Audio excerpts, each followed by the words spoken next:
ये दिया गया दो चर वाले रैखिक समीकरण युग्म है। इस समीकरण का हल हमें प्रतिस्थापन विधि से करना है। प्रतिस्थापन विधि से हल करने के लिए इसको समीकरण मान लेंगे। समीकरण नंबर 1 हो गया और ये आपका समीकरण नंबर 2 हो गया। दो समीकरण मानने के बाद किसी एक समीकरण से, आपकी इच्छा जिस समीकरण में हो, 1 से हो या 2 से, किसी से भी करेंगे तो उसके आंसर पर कोई फर्क नहीं पड़ेगा। मान के चलिए कि हम जो है यहाँ से समीकरण 1 का चुनाव करते हैं। किसी एक ही समीकरण से एक चर का मान दूसरे चर के रूप में निकालेंगे। जैसे कल निकाल रहे थे तुलनात्मक में, उसमें दोनों समीकरण से निकालते थे, लेकिन इसमें क्या करना, केवल एक से, दोनों में से किसी एक समीकरण से एक चर का मान दूसरे चर के रूप में क्या करना है, निकालना है।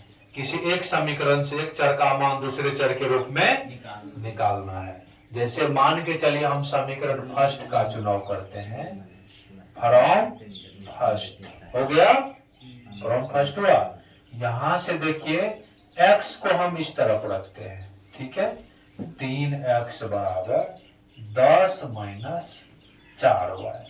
अभी तो क्लियर नहीं हुआ। x को रखेंगे तो 3 गुना में, तो उधर भेज देंगे तो क्या हो जाएगा, ये भागा में हो जाएगा।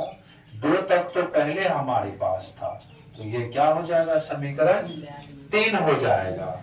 अब यहाँ पर क्या करेंगे, इस समीकरण 3 का मान जो है, जो एक समीकरण को हम छोड़े हैं, एगो को पकड़े हैं तो वो को छोड़े हैं ना, जिसको छोड़े हैं उसमें डालेंगे। पकड़े किसको है, 1 को, उससे हमें समीकरण 3 आया। और इस समीकरण 3 का मान समीकरण 2 में रखेंगे। किस में रखेंगे, 2 में। अगर समीकरण 2 को पकड़ते तो किस में रखते, 1 में। जो छोड़े हैं उसमें रखेंगे। यहां से भाषा लिखेंगे, समीकरण 3 का मान, समीकरण 3 का मान समीकरण 2 में रखने पर, समीकरण 2 में रखने पर, समीकरण 3 का मान समीकरण 2 में रखने पर। अब समीकरण 3 का मान क्या है, x बराबर 10 माइनस 4y बट्टे 3। इसका मतलब ये हुआ समीकरण 2 में जहां जहां x है वहां वहां 10 माइनस 4y बट्टे 3 पुट कर देंगे। तो यहाँ पुट करते हैं 2 इंटू एक्स की जगह 10 माइनस 4y बट्टे 3। y वाला का तो कुछ करना ही नहीं है ना। अब इसके बाद देखिए यहाँ पर जो इसका हल करेंगे तो 2 से गुना होगा ऊपर में कि नीचे में, 2 से ऊपर में गुना होगा। तो 10 दूनी 20, और ये 2 से गुना इसके लिए भी है, 4 दूनी 8 हुआ। यहाँ पर ज्यादा अक्सर गलती होता है ना। ये 2 से गुना इसके लिए भी है, बट्टे में 3, और यहाँ पर 2y बराबर 2, नहीं कुछ तो इसके नीचे में क्या है, 1 है। अब हम इस साइड देखते हैं ना, ये दोनों का भिन्न का घटाव करेंगे। उसके लिए क्या चाहिए हमें, एलसीएम लेंगे। 3 3 3 कैंसिल, 20 माइनस 8y, और 3 में 1 से भागा करेंगे 3 होगा, है ना। 3 दूनी 6 माइनस में 6y हो जाएगा, बराबर क्या बचा, 2। अब इसका हम लोग हल करेंगे। 20 माइनस 6 8 14, 14y बट्टे 3 बराबर 2 ने कुछ तो नीचा में 1। यहाँ पर कोना कोनी गुना कर लेंगे।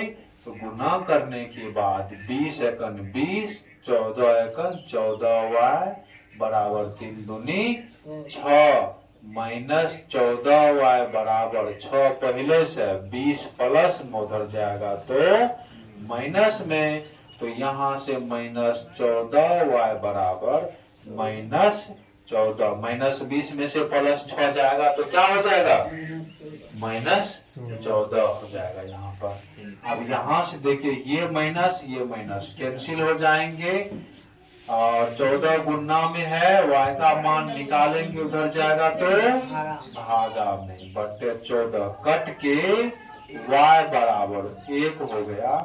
y का मान क्या आ गया, 1 आ गया। y का मान क्या आ गया, 1 आ गया। अब जो ये y का मान है इसको क्या करेंगे, समीकरण जो स्पेशल निकाले हैं, स्पेशल समीकरण क्या निकाले हैं, 3, स्पेशल समीकरण 3 निकाले हैं। उस 3 में y का मान पुट कर देंगे तो आपको x का मान आ जाएगा जो फाइनली आंसर हो जाएगा। फाइनली क्या होगा, आंसर। यहां से लिखेंगे y बराबर 1 समीकरण 3 में रखने पर, समीकरण 3 में, अब दिखाई भी बढ़िया पड़ेगा, समीकरण 3 में रखने पर। समीकरण 3 तो यहाँ है, x बराबर क्या है 10 है ना, -4, y का मान 1 बटे 3, x बराबर 10 x बराबर है ना 10 -4 बट्टे में 3। फिर इसका जो निकालेंगे 10 में से 4 गया 6, 3 का 3, 3 दूनी 6, x बराबर 2। इसका फाइनली आंसर आ गया, लिख सकते हैं अतः x बराबर 2 और y बराबर 1, यही इसका आंसर होगा। इस तरह से ये दिया हुआ 2 चर वाले रैखिक समीकरण युग्म का प्रतिस्थापन विधि से हल हो गया।